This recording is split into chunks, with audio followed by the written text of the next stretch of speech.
My name is Valerie, and at 52 years old, I thought I knew everything about my husband of 28 years. I was sitting in my car outside Romano's Italian restaurant, my hands trembling as I stared at my phone screen. The text message I discovered on Richard's iPad 3 weeks ago was burned into my memory. Can't wait to see you tonight, beautiful. Our special place at 8. Instead of confronting him at home like any normal wife would do, I decided to join their little party, but I wasn't coming alone. Before I tell you how this night changed everything, let me know where you're watching from and hit that like button, because trust me, you won't believe what happened next. This story will make you question everything you think you know about marriage and revenge. 3 weeks earlier, my world started crumbling in the most ordinary way possible. Richard had been coming home later than usual from his accounting firm, always with perfectly reasonable explanations. Client meetings, year-end audits, tax season preparations. After 28 years of marriage, I'd learned to trust his word without question. The change was subtle at first. He'd shower immediately when he got home, claiming the office air conditioning made him feel sticky. His phone, once carelessly left on counters and nightstands, became permanently attached to his hand. When it buzzed during dinner, he'd glance at it with a secretive smile I hadn't seen in years. The morning everything changed. Richard rushed out for an early meeting, forgetting his iPad on the kitchen counter. I wasn't snooping, just moving it to plug in my phone charger when a notification popped up. It was an iMessage from someone labeled simply as M. The preview showed enough to stop my heart. Last night was incredible. I can't stop thinking about. My finger moved before my brain could stop it opening the full conversation. What I found there shattered 28 years of trust in an instant. Months of messages, intimate photos, plans for secret meetings, and most devastating of all, a reservation confirmation for Romano's on Friday night at 8.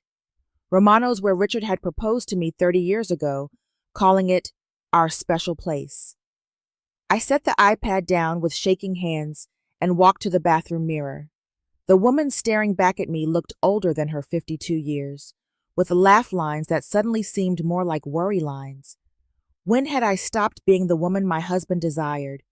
When had I become invisible in my own marriage? But as the initial shock wore off, something else began building inside me. Not just hurt or anger, but a cold, calculating determination. I had always been the type to plan meticulously, whether it was our family vacations or our daughter's wedding 3 years ago. This situation would be no different. I spent the rest of that day reading every single message thread. The woman behind M revealed herself gradually through their conversations. Madison Wells, wife of Tom Wells, one of Richard's golf buddies. They'd been meeting for 6 months, always during her supposed girls' nights out and his late work meetings. The betrayal cut deeper when I realized this wasn't just about my husband's infidelity. Tom Wells was a good man, a gentle soul who worked double shifts at the power plant to support Madison's expensive tastes. I'd met him at several company barbecues where he'd always spoken lovingly about his wife of 15 years. He deserved to know what was happening behind his back. That night, as Richard came home with another lie about client demands, I watched him carefully. He kissed my cheek with the same lips that had been whispering sweet nothings to another woman. He asked about my day with the same voice that had been making promises he'd never made to me anymore. The duplicity was breathtaking in its casualness.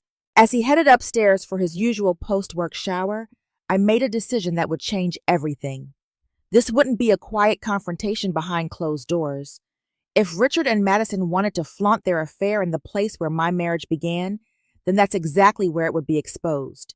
The next 2 weeks became an exercise in careful investigation and strategic planning. I discovered that Madison worked part-time at a high-end boutique downtown, information I gathered from her public social media profiles. She posted constantly about her luxurious lifestyle spa days and girls' nights that I now knew were covers for her affair. Through careful observation, I learned her patterns. Tuesday afternoons at the nail salon, Thursday evenings at yoga class, and those mysterious Friday night disappearances that Tom had mentioned during casual conversation at our last neighborhood gathering. He'd complained good-naturedly about being a golf widower when both Richard and Madison had evening plans. The most challenging part was figuring out how to approach Tom without revealing everything immediately. I needed an ally, but I also needed him to discover the truth in a way that wouldn't make him blame the messenger. During this time, I found myself studying my own marriage with new eyes, recognizing patterns I'd ignored for years. Richard's attention to his appearance had increased dramatically. New cologne appeared in our bathroom, expensive workout gear filled his closet, and he'd started whitening his teeth. When I complimented these changes, he brushed them off as wanting to look professional for clients. The lies came so easily to him now. I also noticed how differently he treated me during this period. Not worse exactly, but with a distracted kindness that felt like guilt disguised as affection. He brought me flowers twice, something he hadn't done in years, and suggested we plan a vacation for when work calmed down. I realized he was managing his guilt by being a better husband in small, meaningless ways while continuing his massive betrayal. The breakthrough came when I orchestrated a chance encounter with Tom at the grocery store. I'd learned his shopping routine and positioned myself in the produce section at the right time. He was selecting vegetables with the careful attention of someone cooking for a family, while I knew Madison was probably at the boutique texting my husband.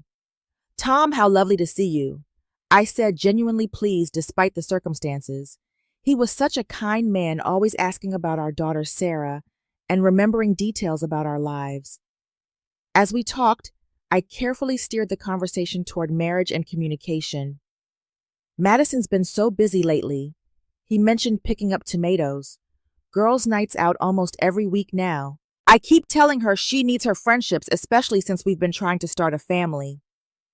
This information hit me like a physical blow. Madison was trying to get pregnant while having an affair with my husband. "That's wonderful about starting a family," I managed to say. "Richard's been working late so much lately, too. Sometimes I feel like ships passing in the night, you know?" Tom nodded earnestly. "Madison says the same thing, but I figure this is just a busy season. She's been doing some kind of consulting work on Friday evenings, helping some friend with a business plan. I'm proud of her for branching out professionally." My heart broke for this trusting man, but I also felt a surge of determination. I couldn't let this continue, not when it was destroying 2 marriages and potentially affecting an innocent child who might be conceived under these circumstances. "Tom," I said, making the decision that would set everything in motion, "would you be interested in discussing a potential business opportunity? I've been thinking about some investment ideas, and I'd love to get your perspective over dinner sometime." His face lit up with genuine interest. "I'd be honored, Valerie. Madison's always saying I should network more. When were you thinking?" "How about this Friday evening? I know a great place downtown Romano's. Very quiet for business discussions." As we exchanged phone numbers and confirmed the details, I felt the weight of what I was setting in motion. By Friday night, both our marriages would be forever changed. But for the first time in weeks, I felt like I had some control over my own life again. Romano's had been our special place for 30 years, the romantic Italian restaurant where Richard had nervously proposed over tiramisu and champagne. I'd called them using my maiden name, specifically requesting a table with a clear view of the dining room, but positioned discreetly near the kitchen entrance. The hostess was accommodating, especially when I mentioned it was for a business meeting that required privacy. Before making the reservation, I'd spent an afternoon scouting the restaurant during lunch. I studied the layout, identified the best tables for observation, and even chatted with the longtime manager Marco, who remembered Richard and me from our anniversary dinners in earlier, happier years. The irony wasn't lost on me that I was planning to destroy my marriage in the same place where I'd promised to honor it. The days leading up to Friday crawled by with agonizing slowness. Richard continued his charade of normalcy, even suggesting we plan a weekend getaway after this busy period at work. I smiled and agreed, all while knowing that by Friday night, our marriage would be over in all but legal terms. I spent considerable time preparing Tom for our business dinner without revealing the true purpose. During our phone conversations throughout the week, I carefully assessed his emotional state and his schedule. He was excited about the potential opportunity, grateful that I'd thought of him, and completely unsuspecting about his wife's double life. Madison's actually got another one of her consulting meetings Friday night. He mentioned during one call. Perfect timing, really. She's been so dedicated to helping this friend with their business plan. I'm proud of how she's expanding her professional horizons. Each innocent comment from Tom felt like another knife twist, but it also strengthened my resolve. This man deserved the truth, and both Madison and Richard deserved the consequences of their choices. Friday morning arrived with unseasonable warmth for October.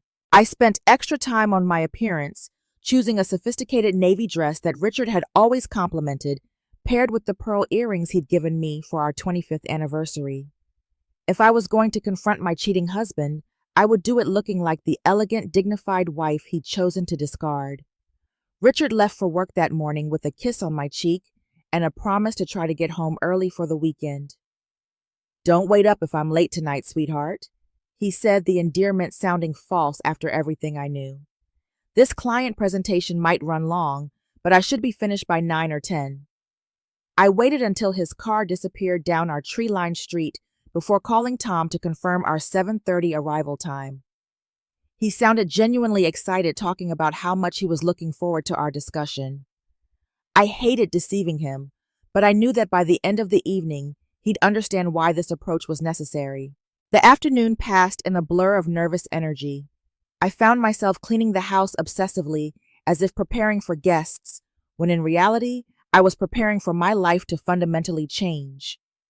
By 6 o'clock, I was ready to leave, but I sat in my car for 10 full minutes, giving myself one last chance to change my mind. I could call Tom and cancel. I could confront Richard privately at home. I could pretend I'd never seen those messages and try to save a marriage that was already dead.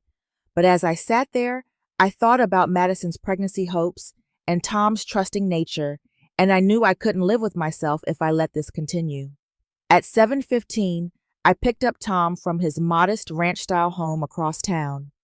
He emerged wearing a crisp button-down shirt and his best slacks, carrying a small notebook where he'd apparently jotted down business ideas. His excitement was palpable and heartbreaking.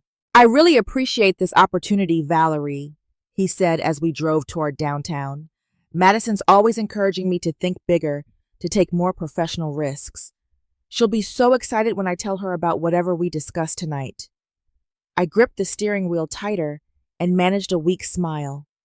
"I think tonight will definitely be a night you'll both remember." Romano's was exactly as I remembered it. Warm lighting casting everything in a golden glow, the scent of garlic and fresh herbs, welcoming guests into an atmosphere designed for romance and celebration. Marco greeted me by name, his weathered face creasing into a genuine smile. "Mrs. Valerie, so wonderful to see you again. Your table is ready just as requested." Tom looked around appreciatively as we were seated. Our table provided a perfect view of the main dining room while remaining somewhat secluded near a decorative wine display. I'd timed everything precisely, knowing that Richard's reservation wasn't until 8 o'clock.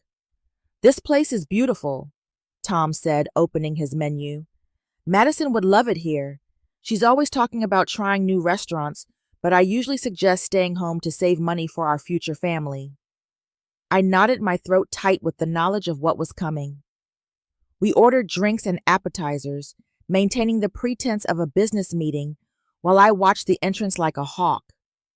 Tom chatted easily about his work at the power plant, his hopes for advancement, and his dreams of providing a good life for the children he and Madison hoped to have. At 7:55, my phone buzzed with a text from Richard, "Meeting running later than expected. Don't wait dinner for me. Love you." The casual cruelty of the lie, sent while he was probably parking outside this very restaurant to meet his mistress, nearly took my breath away. At exactly 8:03, they walked in. Richard looked more handsome than he had in years, wearing the expensive navy suit I'd helped him pick out for our daughter's wedding, his silver hair perfectly styled. He moved with a confidence I hadn't seen in our own relationship for a long time, his hand resting possessively on the small of Madison's back as they followed the hostess. Madison was stunning in a way that made my chest tighten with insecurity. Mid-30s, with glossy auburn hair and a figure showcased perfectly in a red dress that probably cost more than Tom's monthly salary. But it was the way she looked at my husband that truly broke my heart. Her eyes held the kind of adoration and excitement that I remembered feeling 30 years ago in this very restaurant. They were seated 3 tables away, close enough that I could observe their body language, but far enough that they wouldn't immediately notice us. Tom was in the middle of explaining some technical aspect of his job when his voice trailed off mid-sentence. "Is that Madison?" he asked, squinting across the dimly lit restaurant. My heart began pounding so hard I was sure he could hear it. "Where? Over there in the red dress? But that can't be right. She said she was meeting her consulting client at some coffee shop across town." His voice held confusion, but not yet suspicion.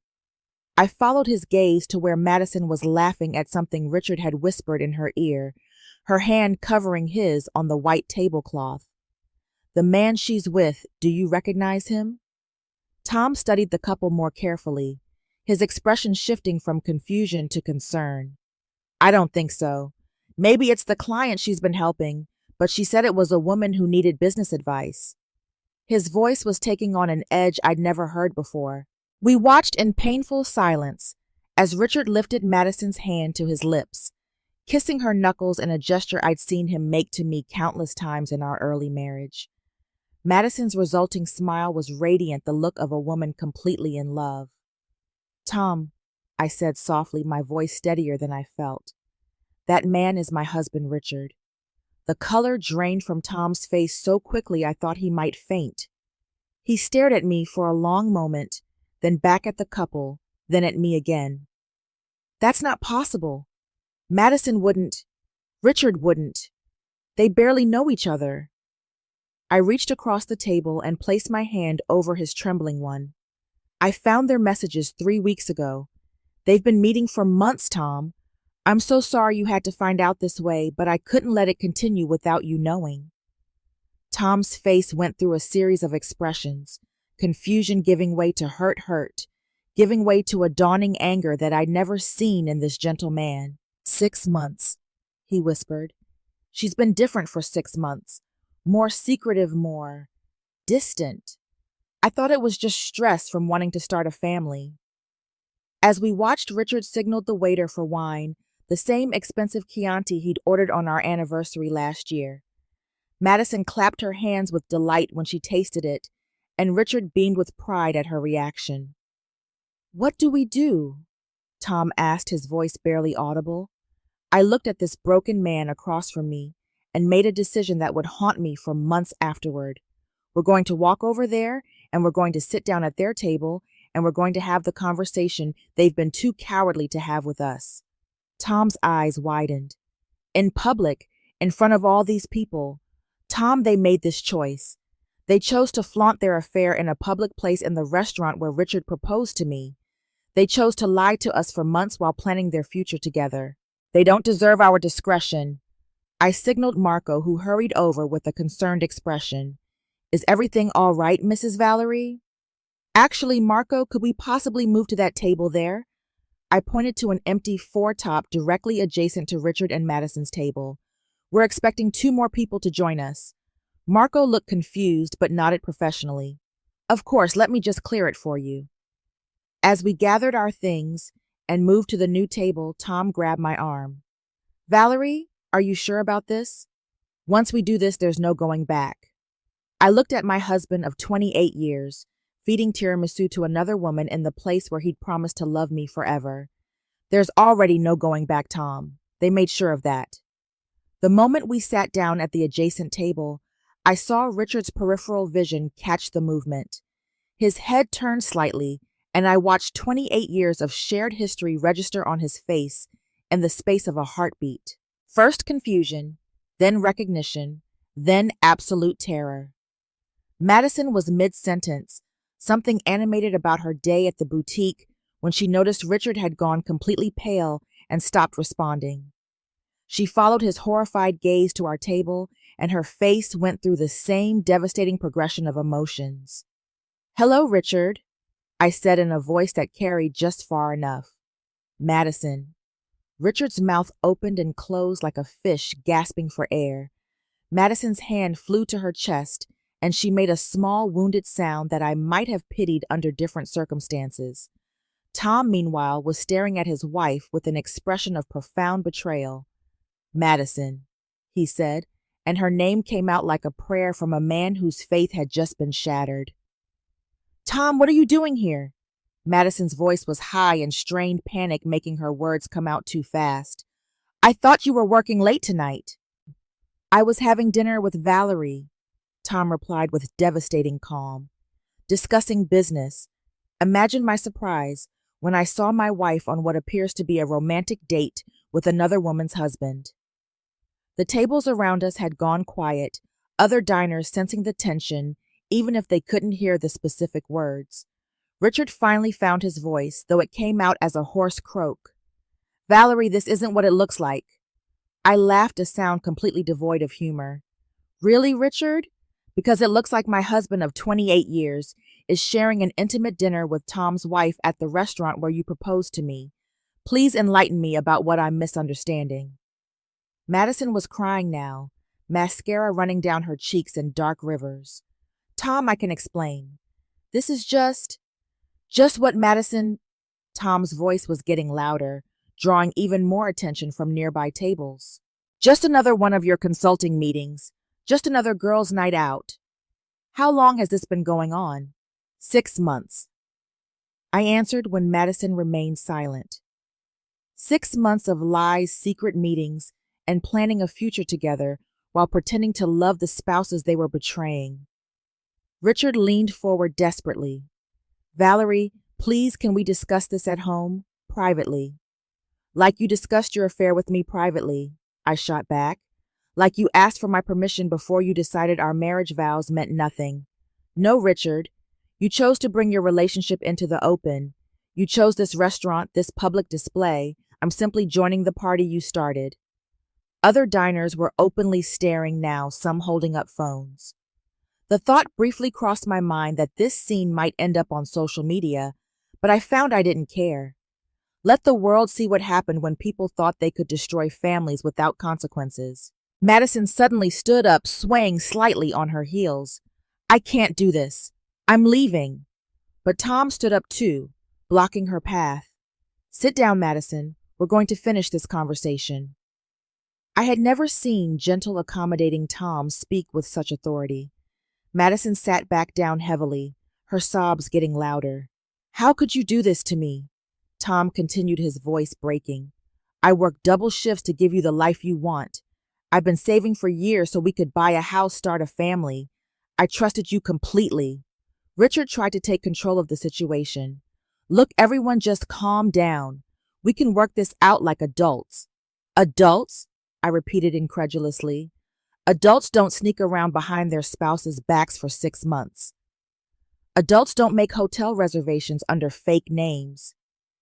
Adults don't plan romantic getaways while their husband is working overtime to support their lifestyle." Madison looked at me with shock. "How do you know about—" "I know everything, Madison. Every text message, every lie you told Tom about where you were going, every time you used him as an alibi while you were in bed with my husband." The entire restaurant had essentially stopped functioning at this point. Servers stood frozen with plates in their hands. Other diners had abandoned all pretense of eating their own meals, and I could see Marco hovering near the kitchen, clearly unsure whether to intervene. Richard made one last desperate attempt to salvage the situation. "Valerie, what do you want from me? I made a mistake. I'm sorry. Can't we work through this?" I looked at this man I'd loved for 3 decades, this person I'd built a life with, had children with, grown old with. And I realized that the man I'd married had disappeared somewhere along the way, replaced by this stranger who could lie to my face while destroying our family. "What I want, Richard, is for you to stop lying. What I want is for you to admit what you've done. What I want is for Tom to hear the truth about what his wife has been doing while he works double shifts to build a life with her." Madison's voice came out as a wail. I never meant for it to go this far. It just happened. Richard and we connected. We understand each other. Tom laughed bitterly. You understand each other? What exactly did you understand about each other that you were both willing to destroy your marriages for a few months of excitement? The confrontation was spiraling beyond what I had planned, emotions running higher and voices getting louder than I had anticipated. But there was no stopping it now. Years of deception and betrayal were pouring out like water from a burst dam, and all we could do was let it flood everything in its path. What happened next unfolded like a nightmare in slow motion. Madison suddenly pushed back from the table, knocking over her wine glass and sending the red liquid spreading across the white tablecloth like blood. She stumbled toward the restaurant entrance, Richard jumping up to follow her. Madison, wait! He called out, abandoning all pretense that this was anything other than what it appeared to be. Tom and I sat frozen for a moment, watching my husband chase another man's wife through the restaurant we'd once considered sacred. Then Tom slowly stood up, his face pale but determined. I'm going after them, he said quietly. We followed them out into the October evening, where Madison was leaning against Richard's car hyperventilating. Richard had his hands on her shoulders, speaking in low, urgent tones. When they saw us approaching, Madison straightened up and wiped her eyes. Tom, I'm so sorry, she began, but he held up his hand to stop her. Don't, he said simply. Just don't. I don't want to hear any more lies tonight. The four of us stood in the restaurant parking lot under the streetlights, 28 years of my marriage, and 15 years of Tom's, reduced to this moment of painful truth. I felt strangely calm, as if the adrenaline had burned through my system and left behind only clarity. What happens now? Madison asked, looking between Tom and me with desperate eyes. Now you both go home and figure out how to tell your children what you've done, I said. Sarah's going to be devastated when she finds out her father threw away our family for this. Richard flinched at the mention of our daughter. Valerie, please. Sarah doesn't have to know. We can work this out quietly. Like you worked out your affair quietly, I shot back. No, Richard. Our daughter is 25 years old. She deserves to know why her parents' marriage is ending. Over the following days, the aftermath of that confrontation would ripple through our lives in ways I hadn't fully anticipated. Richard spent that first night at a hotel calling me repeatedly with explanations, apologies, and increasingly desperate pleas for forgiveness. I let every call go to voicemail. Tom went home with Madison, and from our subsequent conversations, I learned that they had spent the weekend in painful discussions about the future of their marriage. Madison confessed everything, including details that made the betrayal even worse than I had known. She had been planning to leave Tom for Richard, and they had been discussing Richard leaving me as well. The news of our public confrontation spread through our social circle with the speed of wildfire. By Monday morning, I was fielding calls from friends and family members who had heard various versions of the story. Some were supportive, offering shoulders to cry on and spare bedrooms if I needed space. Others were judgmental, suggesting that I had handled the situation poorly and embarrassed everyone involved. Richard's sister called to lecture me about family dignity and working things out privately. Richard's mother suggested that I consider marriage counseling and forgiveness, but my own sister, who had never particularly liked Richard, simply said, "Good for you. It's about time someone held him accountable." The most painful call came from our daughter, Sarah, who was living across the country with her new husband. Richard had called her first, trying to control the narrative, but she had immediately called me for the truth. "Mom, Dad says you humiliated him in public over a misunderstanding," she said, her voice tight with confusion and worry. I took a deep breath and told her everything. By the end of the conversation, she was crying for both of us. "I can't believe Dad would do this," she sobbed. "You guys have always been my example of what marriage should look like."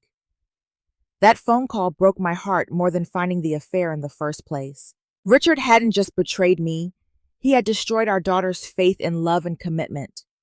But amid all the pain and chaos, something unexpected was growing. My friendship with Tom deepened as we supported each other through the aftermath of our spouse's betrayal. We met for coffee regularly, two people who understood each other's pain in ways that others couldn't. Tom ultimately decided to try to save his marriage, but with strict conditions. Madison had to quit her job at the boutique, attend marriage counseling, and agree to complete transparency about her whereabouts and communications. She accepted his terms, desperate to salvage what they had built together. I chose a different path.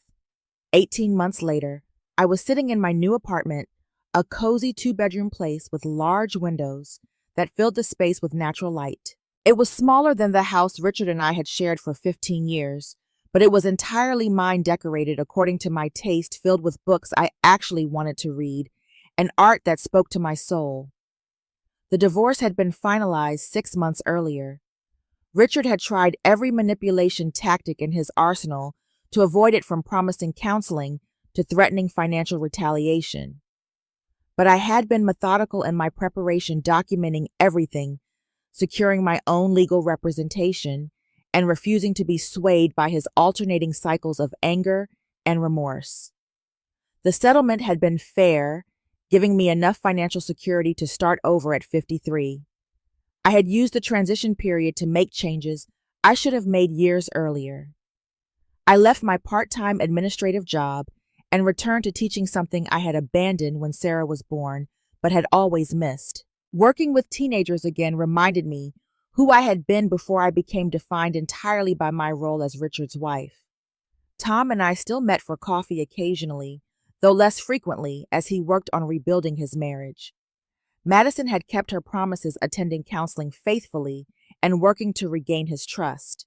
They were expecting their first child, a development that brought Tom joy tinged with lingering wariness.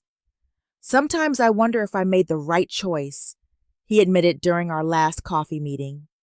"But then I think about starting over at 42, and I remember all the good years we had before this happened." I understood his decision, even if I couldn't make the same one. "There's no right or wrong choice, Tom. There's only the choice you can live with." Richard had moved in with Madison briefly after their affair became public, but that relationship had imploded within 3 months.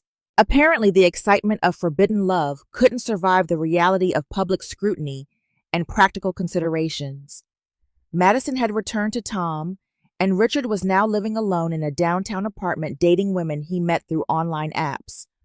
Our daughter Sarah had initially been angry with me for destroying the family she had always admired, but over time she came to understand that I hadn't destroyed anything. I had simply refused to continue pretending that something already broken was still whole. The most difficult part of the entire experience hadn't been the public confrontation or the divorce proceedings. It had been learning to be alone again after 28 years of defining myself in relation to someone else. I had forgotten who Valerie was when she wasn't Richard's wife or Sarah's mother. But slowly, I was remembering. I had started taking pottery classes, something I'd wanted to do for years but never had time for. I joined a book club at the local library, where I met women who became friends based on shared interests rather than social obligations. I traveled to places I'd always wanted to see, including a solo trip to Italy, where I ate dinner alone at restaurants without feeling self-conscious or lonely. The woman I was becoming was stronger than the woman I had been, more honest about her own needs and boundaries, less willing to accept less than she deserved. The price of that growth had been the destruction of everything I had built my identity around, but I was learning that sometimes destruction is necessary for rebuilding. People often asked me if I regretted the way I had handled Richard's affair. They thought I should have confronted him privately, saved face for both families, handled the situation with more dignity. But I had come to understand that there was dignity in refusing to be a silent victim, in demanding that actions have consequences, in insisting that betrayal not be swept under the rug for the comfort of the people who had caused the pain in the first place. Tom and Madison's marriage might survive because she had been forced to confront the full reality of what she had almost lost. Richard might learn something from the experience that would make him a better partner to someone else someday. And I had learned that I was stronger than I had ever imagined, capable of rebuilding a life from scratch, and finding happiness on my own terms. That evening at Romano's had been the end of one story, but it had also been the beginning of another. The beginning of a story where I was the protagonist of my own life, not a supporting character in someone else's drama. As I reflect on that night now, I realize that the most important lesson wasn't about marriage or betrayal or revenge. It was about the courage to face truth, even when that truth is devastating. For years, I had been living a comfortable lie, accepting a marriage that was slowly dying, while telling myself it was just a rough patch that would improve with time. Richard and Madison's affair had forced me to confront not just their deception, but my own willingness to accept less than I deserved. I had been so focused on keeping peace, maintaining appearances, and preserving what I thought we had built together that I had forgotten to ask whether what we had was actually worth preserving. The woman I am now would never accept the kind of distant, passionless relationship I had been calling a marriage. She would never ignore red flags or rationalize away her partner's changed behavior. She would never sacrifice her own happiness for the sake of avoiding difficult conversations. Tom made the choice that was right for his family, and I respect that completely. But I made the choice that was right for me, and I've never regretted it for a single moment.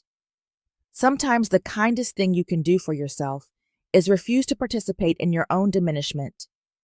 I'm often asked about dating, whether I'm interested in finding love again. The answer is complicated. I'm open to the possibility of partnership, but only with someone who enhances the life I've built, rather than requiring me to diminish myself to accommodate them. I've learned the difference between being alone and being lonely, and I'm no longer afraid of either. My relationship with Sarah has grown stronger through this experience. She's learned that her mother is more than just a caretaker and supportive figure, that I'm a complete person with my own needs and the strength to fight for them. It's been a valuable lesson for her as she builds her own marriage. Richard and I maintain minimal contact now, only what's necessary for family events and shared responsibilities. He's apologized countless times, but I've learned that apologies without changed behavior are just words. He's dating again, and I genuinely hope he finds happiness with someone who wants the same things he does. The most unexpected gift of this entire experience has been the friendship I've maintained with Tom. Our shared trauma created a bond that has evolved into genuine mutual respect and care. He's been one of my biggest supporters as I've rebuilt my life, and I've been there for him as he's worked to rebuild his marriage. We understand each other in ways that people who haven't been through betrayal simply can't. Sometimes I drive past Romano's and remember that night, not with anger or regret, but with gratitude for the courage I found when I needed it most. That restaurant had been the place where my first life began with Richard's proposal. It was fitting that it became the place where my second life began with my refusal to accept his betrayal quietly. The best revenge I've learned isn't making someone else suffer. The best revenge is refusing to suffer in silence yourself. It's building a life so authentic and fulfilling that the person who betrayed you becomes irrelevant to your happiness. It's discovering that you're not just capable of surviving abandonment, you're capable of thriving after it. Have you ever had to choose between keeping peace and demanding truth?